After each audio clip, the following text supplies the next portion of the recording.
अस्सलामुअलैकुम रहमतुल्लाहि व बरकातुहू। My YouTube friends, welcome back to my channel. Hope कि आप लोग बिल्कुल ठीक ठाक हैं और आप सबकी दुआ से अल्हम्दुलिल्लाह मैं भी ठीक हूँ। और अल्लाह पाक से यही दुआ है कि आप लोग हमेशा सही सलामत रहें, खुश रहें अपने अपने घरों में अपनी फैमिली के साथ। आमीन सुम्मा आमीन। नमाज़ पढ़ा कीजिएगा, नमाज हम पर फ़र्ज़ है। अगर आप लोग को मेरी वीडियो अच्छी लगती है तो लाइक, सब्सक्राइब और शेयर ज़रूर कीजिएगा। और चैनल पे जो भी न्यू आ रहा है आपसे भी रिक्वेस्ट है कि प्लीज़ लाइक, सब्सक्राइब और शेयर कीजिए। और जिसने भी सब्सक्राइब किया हुआ है उन सब का दिल से शुक्रिया। अल्लाह पाक आप सबको खुश रखे, आमीन या रब्बुल आलमीन। चलिए स्टार्ट करते हैं आज का रिएक्शन। प्लीज़ रिएक्शन को मिस मत कीजिएगा, पूरा एंड तक सुनिएगा ज़रूर। सबसे पहले आज हम तारा की सॉकॉल्ड हस्बैंड के बारे में बात करेंगे। आप लोगों को याद होगा ईद के फ़ौरन बाद तारा की वालिदा जो है वो सऊदीया चली गई थी। और उनके जाने के 1 या 2 दिन बाद तारा और साजिद ने कहा कौसर के लिए घर ढूंढ रहे हैं और एक घर कल देखने के लिए जाना है।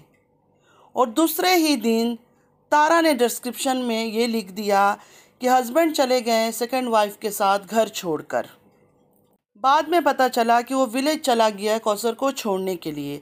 और तारा यहाँ अम्मी की जुल्म की कहानी लेकर रोने धोने बैठ गई।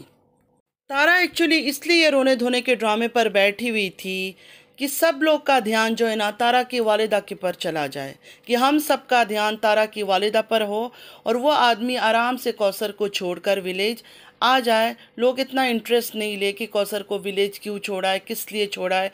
तो इन लोगों ने उस वक्त ये ड्रामा प्लान किया और कौसर को फटाफट विलेज में छोड़कर आए।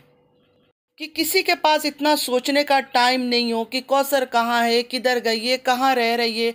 सबके दिल में एक बेचैनी हो कि पता नहीं वालिदा के साथ सऊदीया में क्या जुल्म सितम हो रहा है। और आप सब ने इनकी वालिदा का ड्रामा तो सऊदीया में देखा ही होगा।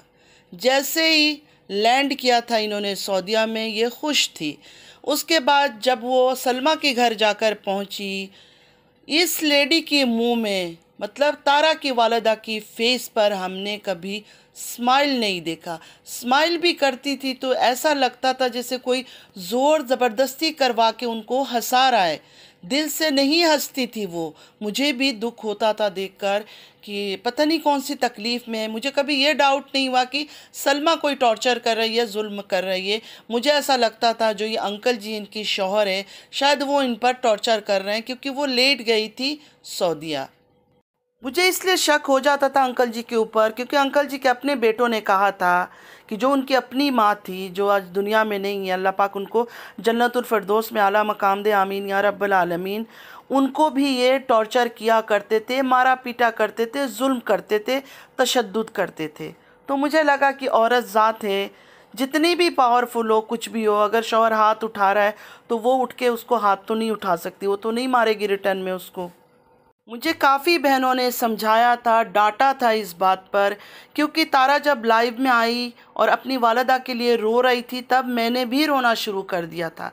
जब मैं अपने लाइव में आई मुझे रोना आ गया इसकी वालिदा का तकलीफ़ का सोचकर कि पता नहीं वहाँ उसके साथ क्या हो रहा है। तब सब बहनों ने मुझे कहा था कि ये जो वालिदा है ना, ये नंबर 1 एक्ट्रेस है, ये एक्टिंग कर रही है, आप पागल हो, क्यों ख़ुद को परेशान कर रही हो। आपको पता नहीं है कि तारा की वालिदा है, तारा जितनी एक्ट्रेस है उससे भी डबल ट्रिपल नंबर लेकर वो अदाकारी करती है।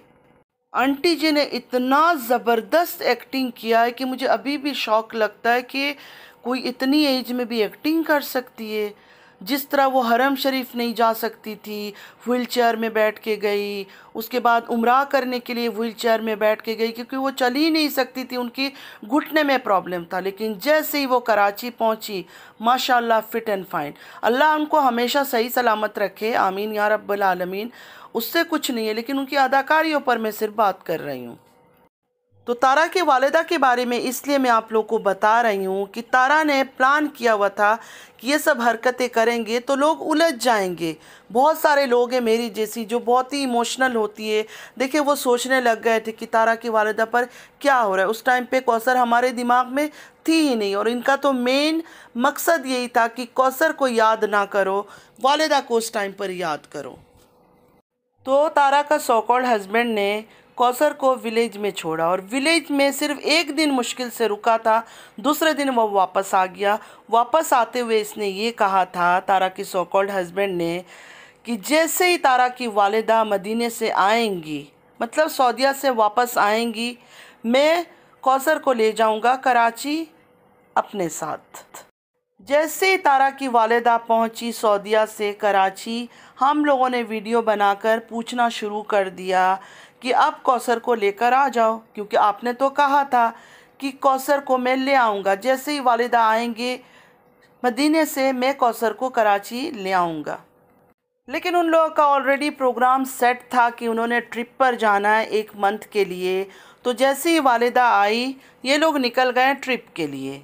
लेकिन तारा और साजिद को अच्छे से पता था जैसे ही ये लोग ट्रिप से वापस विलेज जाएंगे या फिर कराची भी वापस लौटेंगे तो फिर कौसर के बारे में पूछना शुरू हो जाएगा सबका कि कौसर कहाँ है, कौसर को क्यों नहीं लेकर आ रहे हो, अपनी बीवी के साथ घूम लिया फिर लिया, तो अब कौसर को वापस लेकर आओ।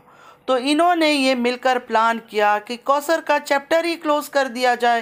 तारा ने ऑलरेडी जो भी हासिल करना था, मतलब जो इसने सोचा था उससे भी मिलियन गुना ज़्यादा चीज़ें उसको अल्लाह ताला ने दिया है। तो इसने सोचा कि कुछ और ड्रामा करके कमा लूँगी पैसे, कुछ और कंट्रोवर्सी क्रिएट कर लूँगी, लेकिन कौसर का चैप्टर क्लोज़ करना ज़रूरी हो गया है। क्योंकि हर बार साजिद का विलेज जाना, वहाँ रुकना, मतलब आसान तो नहीं होता है ना हर कुछ दिन में विलेज जाना। और इस तरह जब कौसर को अकेला छोड़ा जाता है तो लोग सवाल उठाते हैं, हम रिएक्शन वाले सवाल उठाते हैं कि कौसर को क्यों अकेला छोड़ा हुआ है।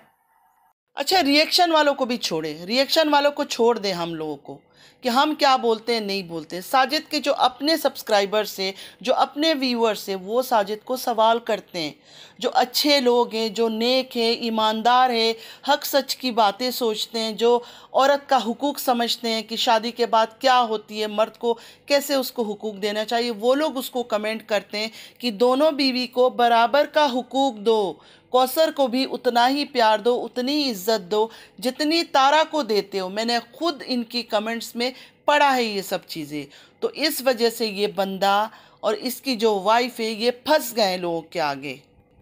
इस वजह से कश्मीर जाने से पहले इन्होंने प्लान करके गए हैं कि हम जब कश्मीर जाएंगे तो कौसर को अपने ब्लॉग्स में लेना।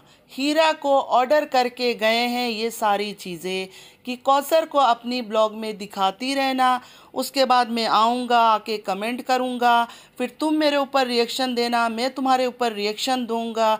ये सारा ड्रामा चल रहा है, ठीक है। ये प्लानिंग प्लॉटिंग ड्रामा इसलिए चल रहा है क्योंकि कौसर को अब अपनी ज़िंदगी से हटाना है। कौसर को पैसे दे देकर भी ये लोग थक गए, मतलब कौसर की फैमिली को वो लोग इससे पैसे लेते हैं और कौसर से ड्रामा करवाते हैं।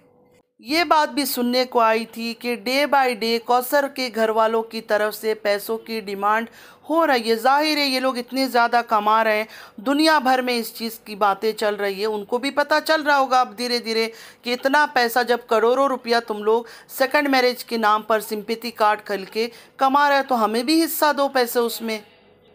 रही बात तलाक की, अचानक एक औरत को कोई आदमी तलाक तो नहीं दे सकता है, मतलब ना उसके साथ रहता है ना कुछ, तो क्या बहाना करेगा तलाक देने से पहले। कोई ना कोई वैलिड चीज़ तो चाहिए जिसको बताकर कि हाँ ये चीज़ ऐसी है, या मेरी बात नहीं मानती है, या बदतमीज़ है, या जो मैं बोलता हूँ वो चीज़ नहीं सुनती है, कुछ ऐसा, मतलब उसकी कुछ बुराई दिखाकर उसको तलाक देगा ना। ऐसे मुँह उठाकर तो नहीं बोल सकता कि मैं तलाक दे रहा हूँ इसको। यहाँ से आप लोग थोड़ा सा गौर करें, यहाँ आप लोग मेरी बातों को गौर करें, यहाँ मेरी बात को गौर करना आप लोग। साजिद ने जब रिएक्शन दिया, हीरा को भी बुरा बताया, बात नहीं मानती है, कोई बात भी मेरी नहीं मानती है, बस बोलना बाकी रह गया कि बदतमीज़ है, जाहिल है, ये सब नहीं बोला, लेकिन यही कहा कि मेरी कोई बात भी वो नहीं मानती है हीरा साहिबा। साथ कौसर का भी उसने यही कहा कि कौसर बात नहीं मानती है। कौसर को भी मैंने समझाया कि वीडियो में नहीं आना ये वो, लेकिन वो भी मेरी कोई बात नहीं मानती है। इस बात पर आप लोग सिर्फ नोटिस करें कि उसके दिमाग में मेरी बात नहीं जाती है। हाँ, एक तरह से इशारा दिया साजिद ने कि कौसर का दिमाग ख़राब है, कौसर पागल है, इसलिए वो मेरी कोई बात नहीं मानती है, ज़िद करती है। आप लोग मुझे बताएं, कौसर अगर पागल होती, ज़िद्दी होती, तो ये लोग क्या कौसर से इस तरह का एक्टिंग करा सकते थे? जब देखो स्माइल देना, जब देखो मुस्कुराना, जब ये बोलते थे खामोश होकर बैठ जाओ सोफ़े में चुप करके, वो खामोश होकर बैठ जाती थी, उससे ये सब चीज़ें कराया जाता था। एक बहन बड़ा चीख चीख के, वो भी यूट्यूबर है, बोल रही थी कि हाँ कौसर का दिमाग ही वो थोड़ा सा ख़राब है। तो मेरी बहन, अगर दिमागी हालत उसकी ख़राब है, आप भी इस बात की गारंटी ले रही है, तो तारा क्या पागल है? अपने घर में एक पागल औरत को जगह देगी रहने के लिए? कि उसको पता नहीं है कि ये कितना रिस्की है? जिनका दिमाग काम नहीं करता है, जो मेंटली थोड़ी ख़राब होते हैं, पागल टाइप के, वो कहीं भी कुछ भी कर सकते हैं। तारा के सो कॉल्ड हस्बैंड के रिएक्शन के बाद हीरा जी का रिएक्शन आया। हीरा जी अपने चाचा के खिलाफ खड़ी हो गई, कौसर का साइड लेते हुए। मतलब क्लियर वो बोलने लगी, आवाज़ उठाने लगी, अगर कौसर आती है वीडियो में तो आपको क्या प्रॉब्लम है, आपका क्या नुकसान जा रहा है। और भी बहुत सारी बातें उन्होंने किया कि मुझे आप लोग ऐसे बोलोगे, मैं भी जवाब दूंगी कौसर का, ये वो बहुत सारी बातें वो कल की वीडियो में भी मैंने कहा। लेकिन मेन बात ये है, ये सब बातें कहते कहते ट्रिक और चालाकी से हीरा ने हम सब के दिमाग में ये बात डाला कि कौसर को पागलपन का दौरा पड़ता है, पागलपन वाली हरकतें करती है, आए दिन वो कुछ ना कुछ गलत हरकत करती है, बुरा करती है अपने साथ। उसके बाद हीरा लोगों को उसको डॉक्टर के पास लेकर जाना पड़ता है। और साथ ये भी सुना दिया कि कौसर अब जीना नहीं चाहती है, कौसर को जीने का शौक़ नहीं है, उसके दिल से जीने की ख्वाहिश ख़त्म हो चुकी है। कड़ी से कड़ी अगर आप सबका जोड़ेंगे ना, तो एक एक चीज़ आप लोग की नज़र में आ जाएगा कि ये क्या खेल चल रहा है, क्या ड्रामा चल रहा है। मुझे यकीन है हीरा जो है वो तारा को और तारा की सो कॉल्ड हस्बैंड को हेल्प कर रही है इस टाइम पर कौसर का चैप्टर क्लोज़ करने में। और जैसे हम लोग कहते हैं कि कौसर वाइफ नहीं है, शरीन कहती है कौसर वाइफ नहीं है, शरीन तो गवाही देती है कि अरशद उसका हस्बैंड है। वो इस बात को चीख चीख कर कहती है कि तारा झूठ बोल रही है, तारा का सो कॉल्ड हस्बैंड झूठ बोल रहा है, कौसर जो है वो अरशद की वाइफ है। तारा ने और तारा की सो कॉल्ड हस्बैंड ने हीरा की ज़िम्मे पर ये काम लगाया, क्योंकि हीरा का घर साथ ही है जहाँ साजिद का घर है, मतलब आस पास है बिल्कुल इनका एक दूसरे का घर। तो इस वजह से हीरा बार बार उसको अपनी वीडियो में दिखाती थी कि कौसर आंटी और कहीं नहीं रहती है, ना अरशद के घर ना कहीं और, हमारे पास हमारे घर पे, मतलब साजिद अंकल के घर पे ही वो रहती है और वो उन्हीं की वाइफ है। तो ये काम सौंपा गया था हीरा के ऊपर कि हीरा तुमने लोगों को बताना है, दिखाना है कि ये जो कौसर है मेरी वाइफ है, मेरे ही घर पे रहती है। और हीरा ने बहुत ही खूबी से ये काम को सरअंजाम दिया है। हीरा के फ़ौरन बाद रूबी जी टपक गई। रूबी जी अचानक टपक गई, कहाँ से टपकी मुझे नहीं पता, लेकिन अचानक वो टपक गई। हालांकि उनका कोई दखल नहीं था इस मामले में, क्या हो रहा है नहीं हो रहा है, लेकिन वो आ गई और आकर उन्होंने यूट्यूब फैमिली के साथ शेयर किया कि कौसर ने अपना हैंड कट कर लिया है, अपनी नसें काट लिए हैं। उन्होंने ये भी कहा कि कौसर कह रही है कि तारा मेरे साथ ये करती थी, वो करती थी, और साजिद को भी मैं मरवा दूंगी, उसके बाद मैं भी मर जाऊंगी। मतलब वो पागलपन की शिकार हो चुकी है, पागलपन वाली हरकतें कर रही है कौसर। ये इन्होंने आकर साबित किया। जो भी बात इन्होंने कहा सारा इनके चेहरे से दिख रहा था कि झूठ बोल रही है। वो गौर से इनके चेहरे को देखे, ड्रामा कर करके वो बातें कर रही थी, कोई सच्चाई नहीं था उन बातों पर। उनको स्क्रिप्ट दिया गया है कि अब तुम्हारा रोल है, तुम अदा करो, ये बातें तुम आकर कहो। देखिए, आप लोग के दिल में सवाल आ सकता है कि हीरा भी तो ये बात कह सकती थी, लेकिन नहीं, हीरा कैसे कहेगी? ये तो इज्जत की बात है ना। मतलब एक औरत घर में सुसाइड करने की कोशिश कर रही है, हाथ काट रही है, अच्छी बात तो नहीं है कि विलेज वालों ने जाके उसको घर से निकाला। तो इस वजह से हीरा को ये काम नहीं दिया, ये जिम्मेदारी हीरा को नहीं दिया गया, तीसरे इंसान को जो घर के अंदर नहीं रहती है उसको दिया गया है। तो दोबारा मैं कहूँगी, इनके पास बहुत ही सॉलिड प्लान है। ये एक प्लान तो ये है कि कौसर ने अपनी जान खुद ले लिया। दूसरा प्लान ये है कि कौसर पागल हो गई है, कौसर को संभाल नहीं सकते। तीसरा प्लान ये है कि कौसर मेरी बात नहीं मानती है, बदतमीज़ है, मैं इसको तलाक दे रहा हूँ। तो ये 3 प्लान हैं इसके पास, कोई ना कोई एक प्लान में ये लोग काम करेंगे। और हो सकता है आप थोड़ा चेंजेस भी कर ले स्क्रिप्ट में, क्योंकि लोग पागल तो नहीं है, लोगों को नज़र आ रहा है, लोगों को नज़र आ रहा है इनके ड्रामे, इनके हरकतें। तो हीरा के साथ सारे लड़ाई झगड़े मेरे ख़्याल में बिल्कुल फ़जूल है, बेबुनियाद है, ड्रामा है, यूट्यूब फैमिली के लिए कंट्रोवर्सी क्रिएट करने के लिए और कौसर के चैप्टर को क्लोज़ करने के लिए। लोग जिस तरह एक्टिंग कर रहे हैं, जो चीज़ दिखा रहे हैं झूठे मक्कार लोग, उसी की बेसिस पर मैं सोच सोच के, जो मेरा दिमाग काम कर रहा है, जो मुझे आ रही है नज़र, वो चीज़ों को मैंने आप लोगों के साथ शेयर किया। तो फ्रेंड्स, आज के लिए बस इतना ही। आई होप कि आज का वीडियो आप लोग को अच्छा लगा होगा। अगर अच्छा लगा है तो लाइक, सब्सक्राइब और शेयर ज़रूर कीजिएगा। और आप सबका दिल से बहुत बहुत शुक्रिया सपोर्ट करने के लिए मुझे। अल्लाह पाक आप सबको खुश रखे, आमीन या रब्बुल आलमीन। नमाज़ पढ़ा कीजिएगा, नमाज हम पर फ़र्ज़ है। चलती हूँ, दुआ में याद रखिएगा। ज़िंदगी रही फिर मुलाकात होगी। अल्लाह हाफिज़।